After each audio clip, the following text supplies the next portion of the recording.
Do you feel like something is wrong in the world? As if corruption has enveloped every corner, people have become selfish and simple, and nature has increased its violence against us every year. Are these just our wishful thinking? Or was it written somewhere long, long ago that all this would happen, and future generations were warned? But how could the coming of these days have been written in detail in texts written thousands of years ago? They couldn't have predicted what would happen, could they? You might be asking yourself. But they have an answer for that too. Our ancient ancestors had predicted this dark future, because their ancestors had experienced the same thing before in these yugas, and many had been wiped out after the unbelievable destruction they had experienced. Well, at least they gave a warning this time. If you say, let's pay attention and save ourselves, I have bad news for you. Yes, the warning of how the age will end has been given, but the knowledge that we can never stop it has also been given. Why? You will understand at the end of the video. Welcome to Find the Truth. The modern mind sees history as an incessant journey of progress, flowing forward. It is described to us as a linear arrow of time, where each day is assumed to be more developed and more advanced than the previous one. However, this is a new and extremely shallow approach that tries to make you a cog in the capitalist system, overshadowed by a more ancient, deeper understanding that has been almost universally accepted for most of human history, the cyclical approach to time. According to this old worldview, history does not progress on a straight line. Instead, it turns in great repeating cycles like seasons, tides, birth, and death. We see the most mathematical and philosophically detailed expression of this cyclical worldview in history in the Yuga cycles of Hindu cosmology. These enormous Yuga cycles place our existence in a great repeating cosmic drama, with timescales that are almost unbelievable and dwarf even human history. These ages are not only stories of moral decay and renewal, but also periods when human consciousness itself undergoes a transformation. So, do these cycles describe a metaphorical journey of spiritual development? Or, as Mirza E. L. Aden, known for his work on the history of religions, said, are they a warning that contains the memory of disasters that have changed the world since the beginning of everything? It's time for us to embark on a long, and I mean a very long journey to answer this question. And on this journey, the first stop of the cycle, the Age of Truth, or Satya Yuga, greets us. Satya Yuga, also known as the Golden Age, or Treta Yuga, is the first and most perfect of the four ages. In this period, humanity is ruled by gods, and every action is close to the purest ideal. According to the Mahabharata epic, in this age, there was no poverty, wealth, labor, sickness, or conflict. People obtained all their needs with the power of their will. While human life expectancy extended up to 100,000 years, their height was estimated to be 21 cubits, or approximately 9.5 meters. Here, I also want to give this information. Some writers and researchers see this age not only as a symbolic, high-level spiritual age, but also as a physical age, where people and gods live together. Now, when I say gods, don't think of an absolute creator. I believe we have already drawn this distinction well enough on the channel. We are talking about the age when these Hindu gods spent time on Earth and were the subject of dozens of fantastic stories and epics. Of course, when you deal with the subject, don't forget to consider both possibilities. You will understand why in a moment. In the golden age of Satya Yuga, people did not see each other as separate. Egos did not get in between us. We all worshipped Narayana in unity. That is, the supreme power that is the source of the power within us. Here, it is necessary to give this information. There are unfortunately too many people who think that Hinduism is a polytheistic pagan religion, but do not look at its current scattered state. All religions are degenerating today. At the core of Hinduism, there is a power called Naraya, or Brahman, according to some other disciplines, as I just mentioned. And this power is the creative force at the top of everything. In other words, it is the absolute creative entity in Islam, and a definition of what it is cannot be made because it exceeds the limits of the human mind. Everything just comes from it and will return to it. According to Hindus, the last cycle of Satya Yuga began about 4 million years ago. So, yes, according to Hinduism, the starting date of humanity is not 400,000 years ago, but 4 million years ago, and the end of Satya Yuga was 2.16 million years ago. And according to the texts, this end happened with humanity falling from that level of spiritual development and the breakdown of the perfect unity and togetherness. So, from that day on, the concept we call ego began to enter our lives, and in the following ages, things happened. When Satya Yuga ended and was replaced by its successor, Treta Yuga, the humanity of a time with superior spiritual virtues degenerated one step further, and according to the texts, virtue decreased by a quarter. The human lifespan of 100,000 years fell to 10,000 years. And most importantly, humanity no longer sought the sacred in its own essence, as it did in the days of Satya Yuga, but began to seek it in external actions and rituals to maintain order and satisfy itself in this way. It is believed that the first sacrificial ceremonies appeared in this age, and what's worse, because of the beginning of the corruption in this age, it is mentioned that the priestly class who organized these rituals and introduced themselves as men of the Creator was born, and the people began to be separated and alienated within themselves. Thus, due to the birth of both the ego and types and institutions that used religion for their own benefit, the unitary structure of humanity began to break apart, and the concept of property and structures called kingdoms were born.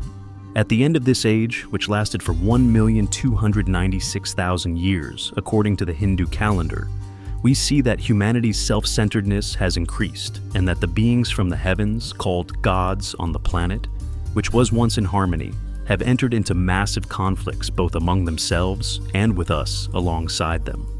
The first great wars we see in the Ramayana epic begin to take place in this period, and as humanity's fall continues rapidly, Treta Yuga gives way to Dvapara Yuga.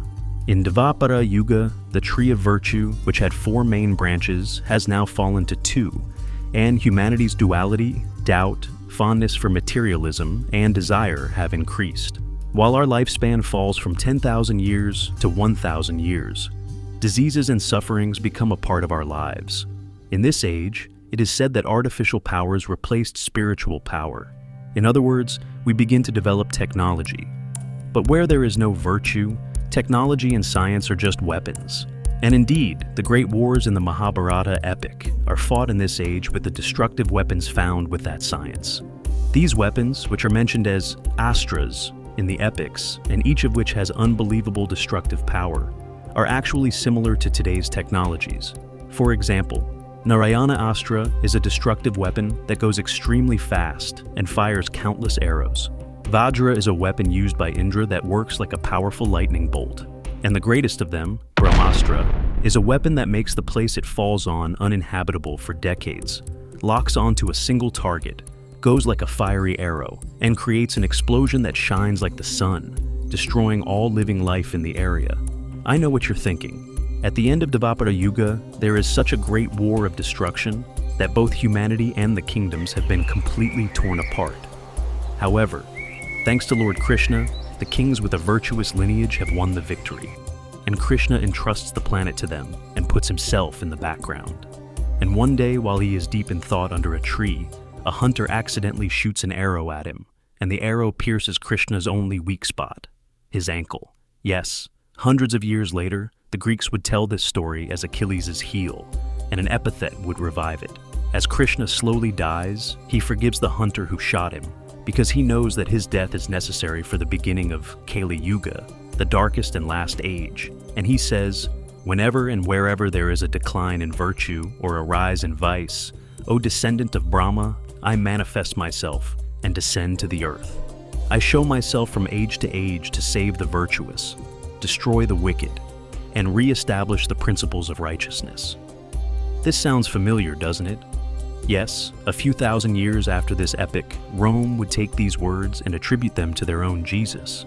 Thus, Dvapara Yuga ends, and Kali Yuga, the age where the bad days are over and much worse days will begin, and in which we currently live, begins.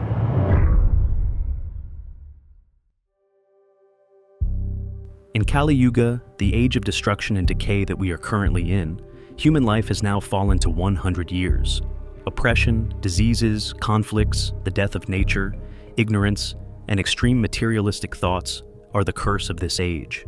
In the prophecies and texts such as Srimad Bhagavatam and Kalki Purana, it is written about this age as follows: rulers will be like bandits, family ties will dissolve, wealth will become the only measure of virtue, and society will slide into barbarism and lawlessness. Let me surprise you a little more with more specific examples.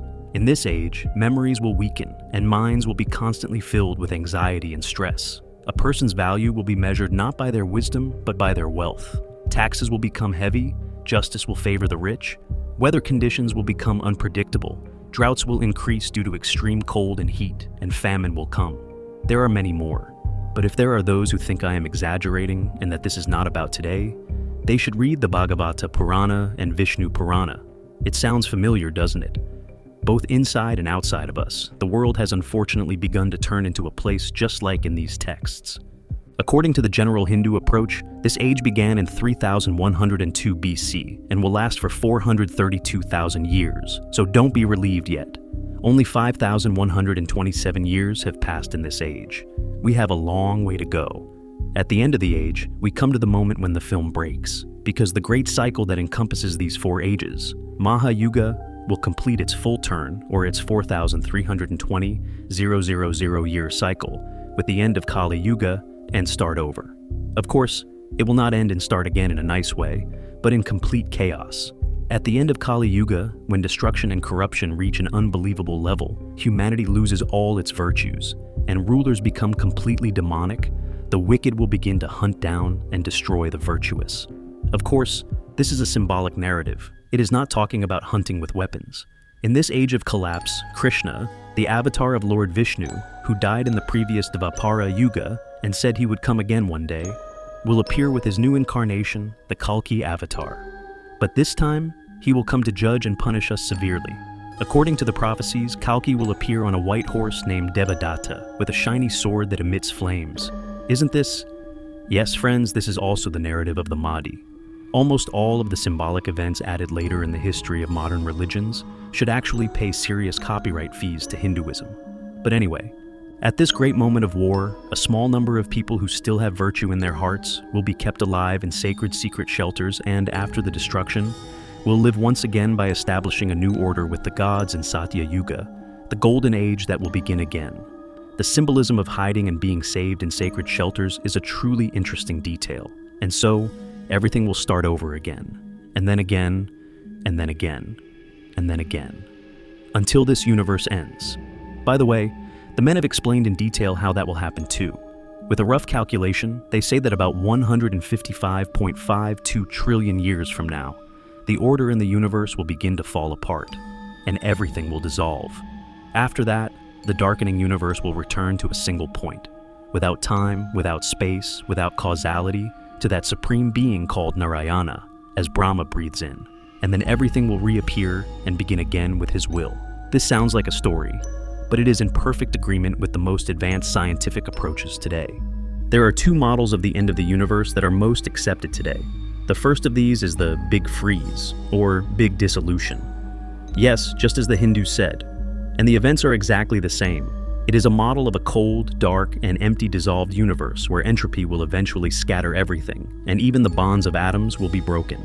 The other approach is the idea of the Big Bounce, where our expanding universe will collapse back on itself after trillions of years, condense into a singularity again, explode again, and form a new universe.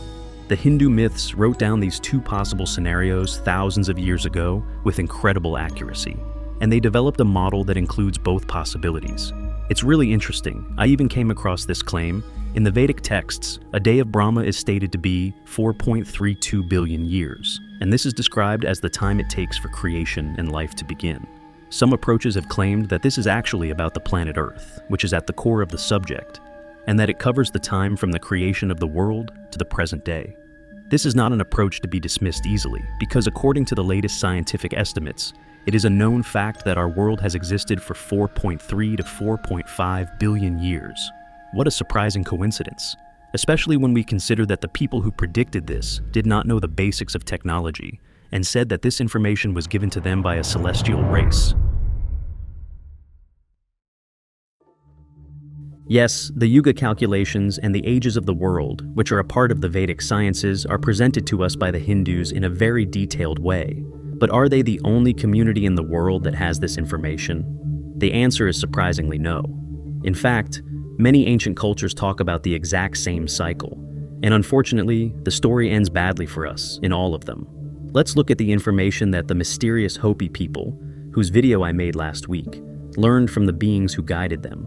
In the ancient prophecies of the Hopi people, we encounter a Yuga-like narrative with a surprising parallel. Their cosmology also talks about 4 separate worlds, each of which ends with a moral collapse and a subsequent disaster. The first world, Tokpela, was destroyed by fire because people deviated from the creator's plan, became divided, and fell into doubt. In the second world, Tokpa, humanity moved away from animals and nature.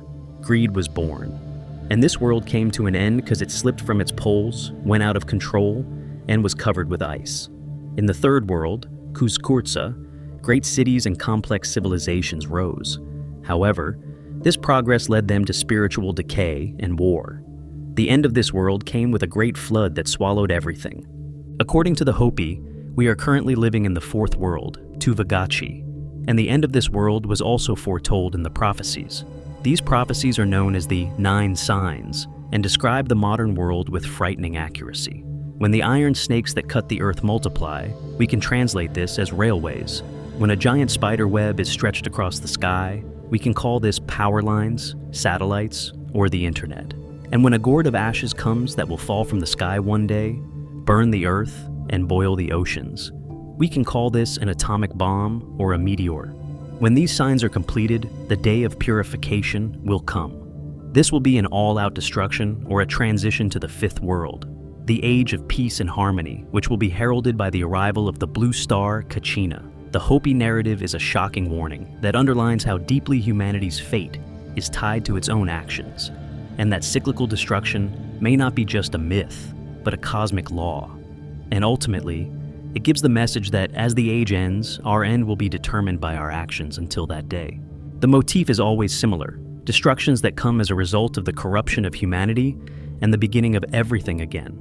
So, are these just moral analogies, or metaphors that describe spiritual development? Or are they really events that happened in real life, as described in the myths? To examine this possibility, we need to get help from science, our biggest asset today. And interestingly, the answers given by science are at least as surprising as the events put forward by the myths. The biggest common denominator of the myths, the destruction that wiped out the advanced civilization before us, is the flood. And there is a lot of evidence that science offers us about when this might have happened, like the Younger Dryas impact hypothesis that occurred 11,500 to 12,000 years ago. This hypothesis suggests that climate change was triggered by a large comet fragment exploding or impacting over North America. Researchers such as Graham Hancock and Randall Carlson associate this event not only with a climatic event, but also with the disappearance of a lost advanced civilization like Plato's Atlantis, just like the giant floods that put an end to advanced civilizations that we encounter in countless myths. The evidence supporting this hypothesis is as follows: the discovery of the black mat. A thin dark layer dating to the beginning of the Younger Dryas is found in intercontinental archaeological sites. Under this layer, remnants of megafauna, plants and animals, and Clovis people are found, but never on top of it. This mat appears as if it were an event horizon that ended that world, and shows us that a sudden destruction came in those periods. Impact markers. Microscopic evidence that can only be formed under extreme heat and pressure has been found in this boundary layer, like nanodiamonds, metallic microspherules, melted glass, and shock-fractured quartz grains. Platinum anomaly. An abnormal increase in platinum of non-terrestrial origin has been detected in Greenland ice cores and dozens of sites on more than one continent, dating to the exact beginning of the Younger Dryas. Of course, this does not necessarily mean that a meteorite fell. However, science still has not been able to figure out the reason for the sudden jump in temperature that ended this ice age. However, many people today agree that the extreme warming that occurred during that period created great floods worldwide in a short time. Only how and with what severity is being debated. The source and time of the flood seem to be solved, in a way. But what about the previous destructions?